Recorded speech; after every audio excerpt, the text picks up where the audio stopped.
Ito pala ang kwento ng buhay ni Boy Abunda, isang talk show host sa Pilipinas at tinaguriang King of Talk. Halika mga kakwento, samahan ninyo ako at alamin natin ang naging kwento ng buhay niya. Si Boy Abunda, na ang tunay na pangalan ay Eugenio Boy Romirica Abunda Jr., ay kilala bilang King of Talk sa Pilipinas. Ipinanganak siya noong October 29, 1955, sa Borangan, Eastern Samar. Lumaki siya sa isang simpleng pamilya ng mga magsasaka at mangingisda.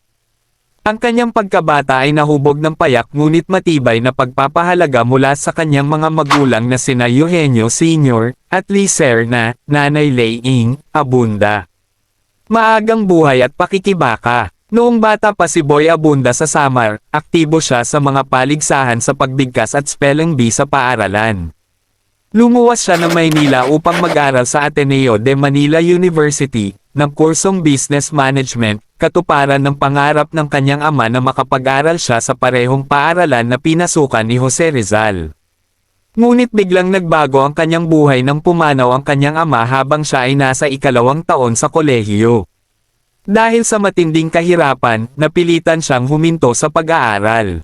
Dumaan siya sa napakahirap na yugto ng buhay kung saan naging palaboy siya sa lansangan at minsang natutulog pa sa mga bangko ng Rizal Park. Upang mabuhay, iba't ibang trabaho ang kanyang pinasok, kabilang ang pagbubukas ng pinto sa mga restoran, pagbebenta ng encyclopedia at fire extinguisher, pagtatrabaho bilang tourist guide, pagpasok sa showbiz. Nagsimula ang pagpasok ni Boy Abunda sa mundo ng entertainment sa Manila Metropolitan Theater, kung saan nagsilbi siyang assistant ng kilalang si Conchita, Tita Conching, Sunico. Doon niya natutunan ang sining ng public relations o PR.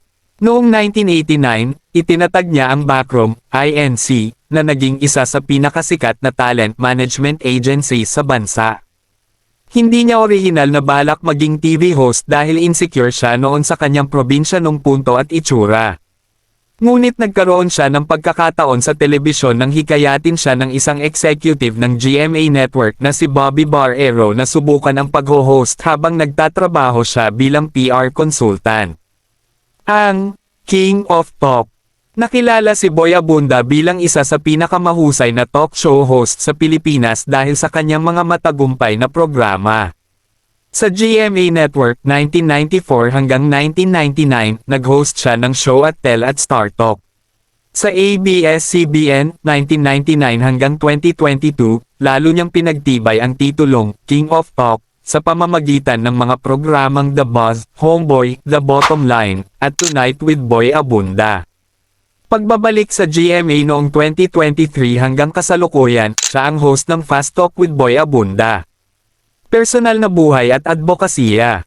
Matagal ng karelasyon ni Boy Abunda si Emer Bong Quintana mula pa noong 1983. Noong November 2025, ipinagdiwang nila ang kanilang ika-42 anibersaryo bilang magkapareha. Bagamat isa siyang debotong Katoliko at tagapagtaguyod ni Mama Mary, hayagan din siyang sumusuporta sa karapatan ng LGBTQ community at same-sex marriage. Naniniwala rin siya sa kahalagahan ng edukasyon at patuloy na pagkatuto. Kahit matagal siyang huminto sa pag-aaral, bumalik siya sa eskwela at nagtapos ng bachelor's degree noong 2009, master's degree noong 2011, at PhD in Social Development noong 2016 mula sa Women's Philippines University. Sa kasalukuyan, patuloy niyang binabalanse ang kanyang trabaho bilang TV host, guro, at talent manager. Nagustuhan nyo ba ang ating video mga kakwento? Wag mo naman kalimutang i-like ang video natin at i-follow mo na rin ako, para updated ka sa mga bagong video natin at i-comment mo na rin dyan sa baba kung saan lugar ka para alam ko kung saan nakarating ang ating video. Salamat!